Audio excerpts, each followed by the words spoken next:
Welcome to Scorn Hub, a game where everything either looks phallic or like a butthole. I'm going to try to deliver this review with a straight face, but I make no guarantees. Shit's about to get weird. Scorn is a hotly anticipated first-person horror-themed puzzle game with a dusting of combat, sort of, kind of. You know, leading up to this game, I prepared myself for a deeply disturbing psychological first-person shooter experience with some puzzle elements. Instead, what I got was Maynard James Keenan meets Myst. Whatever you think this game is, you're probably wrong. Unfortunately for Scorn, it's no longer 1993. While the graphics in Scorn have come a long way from that era, the gameplay, not so much. All you know in the beginning of this title is that you awaken in a world of pain strewn in what looks like human intestines and blood clots, basically Trent Reznor's dream home. Scorn is not going to outright tell you why you're in this world, or who you are, or what your purpose is. That's entirely up to you to interpret, though to me it read a bit lazy in the storytelling department. It's hard to care about a world so devoid of life or meaning. Dick monuments and grotesque creatures do not help to fill the lonely void that this atmosphere evokes. Right off the bat, you run into a brick wall in the form of a slidey puzzle. You gotta be kidding me. I have now watched 2 people run headfirst into this puzzle and face nothing but frustration.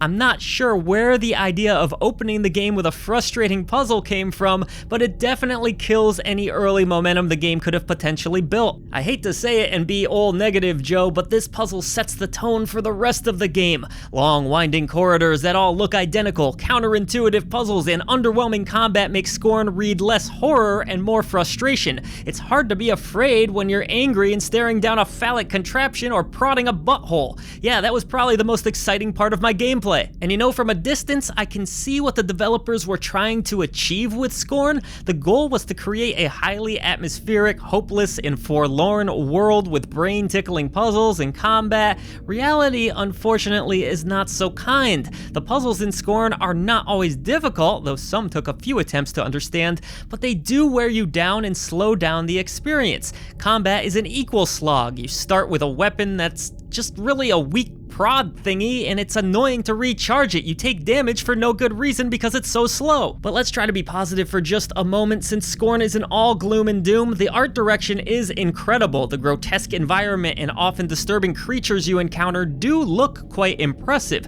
There is a bit of shock factor and gore in some scenes that made my stomach turn, but they felt few and far between and definitely lean into the torture porn vibe. I guess they could call it torture Scorn. Further contributing to the feelings of emptiness is a sparse ambient soundtrack that almost goes unnoticed behind all the bizarre sound effects. Despite my frustration with Scorn, it is a good looking and sounding product overall. It might not be an experience I would voluntarily seek out, but it is well made, only hampered by the occasional frame rate drop, though the publisher did state that a day 1 patch is on the way to fix quite a few bugs. I'm just not sure who Scorn was made for. If you love horror, there are countless horror games that have a deeper lore to be discovered. If you love puzzles, there are more brain benders than I'll ever be able to solve out there. And if you love Tool, just go watch a music video. Scorn tries to be all of these things and more, but ends up falling flat on its phallic face.